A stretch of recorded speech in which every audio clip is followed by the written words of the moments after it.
இந்த மாதிரி ஒரு தடவை வெண்டைக்காய் புளிக்குழம்பு வச்சு பாருங்கள். சும்மா அப்படி இருக்கும். இந்த வெண்டைக்காய் புளிக்குழம்புக்கு சுடு சாதத்தில் ஊற்றி சாப்பிடும்போது அடடா அப்படி இருக்கும். வாங்க எப்படி செய்யுதுன்னு பார்த்துடலாம்.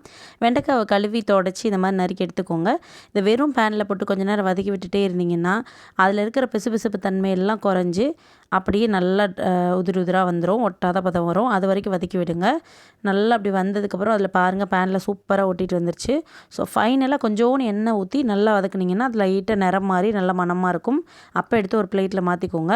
இப்போ அதே கடாயில் கழுவிக்கோங்க. கழுவிட்டு எண்ணெய் ஊற்றிக்கோங்க. ஊற்றிட்டு கடுகு வெந்தயம் கண்டிப்பாக போடுங்க. ஏன்னா புளிக்குழம்புக்கு வெந்தயம் இருந்தால் தான் மணமாக இருக்கும். கூடவே 3 கீறி வச்ச பச்சை மிளகாவையும் போட்டு கழுவி வச்ச கருவேப்பிலை வெங்காயம் சின்ன வெங்காயம் சேர்த்துட்டு நல்லா வதக்கி விட்டுக்கோங்க. இந்த சின்ன வெங்காயம் நல்லா அந்த கண்ணாடி பதம் வர்ற வரைக்கும் வதங்கட்டும். அது வரைக்கும் நல்லா வதக்கி விடுங்க. கொஞ்சம் தாராளமாக எண்ணெய் இருந்தால் எப்போவுமே வெண்டைக்காய் புளிக்குழம்பு சூப்பராக இருக்கும். இப்போது நல்லா நாட்டு தக்காளி இருந்தது. ஸோ அதை நல்லா அப்படியே கையிலே பிசைஞ்சு விட்டு ஒரு 4 தக்காளி பழம் அதையும் இதில் போட்டு நல்லா கொதிக்க விட்டுடலாம். இந்த நாட்டு தக்காளி நல்லா நீர்க்க இருக்கும். ஸோ அதனால் நல்லா ஓரளவுக்கு திக்காகிற வரைக்கும் கொதிக்கட்டும். பாருங்கள் இப்போ நல்லா திக்காயிடுச்சு. இந்த ஸ்டேஜில் நம்ம வதக்கி ஆற வச்சுருந்த வெண்டைக்காவையும் சேர்த்துட்டு நல்லா வதக்கி விட்டுக்கலாம்.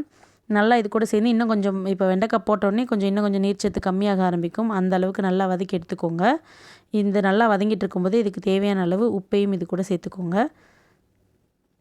சேர்த்துட்டு ஒரு 4-5 முறை கலந்து விடுங்க. உங்களுக்கு பார்த்தாலே தெரியும் இந்த தக்காளியில் இருக்கிற ஜூஸ் எல்லாம் அப்சர்வ் ஆகி நல்லா சேர்ந்து வர்றது. எப்போவுமே எந்த ஒரு சமையல் செஞ்சாலும் பொறுமையாக செய்யுங்க. அப்போ தான் ருசியாக இருக்கும்.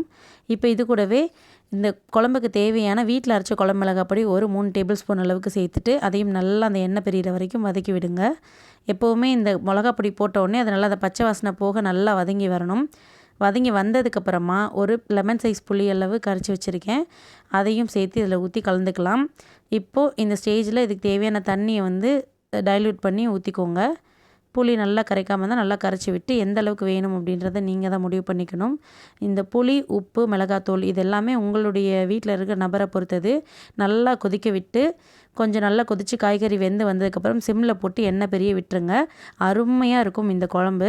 ரொம்ப ரொம்ப சூப்பராக இருக்கும். எங்கள் வீட்டு குட்டீஸ் கூட அந்த சட்டியில் கூட சாதத்தை போட்டு பிசைஞ்சு சாப்பிடுவாங்க. அந்த அளவுக்கு ருசியாக இருக்கும். கண்டிப்பாக நீங்களும் ட்ரை பண்ணி பார்த்துட்டு எப்படி இருந்துச்சுன்னு கமெண்ட் பண்ணுங்கள். வீடியோ பிடிச்சிருந்தால் லைக் பண்ணுங்கள். சேனலை சப்ஸ்கிரைப் பண்ணி சப்போர்ட் பண்ணுங்கள். பாய்.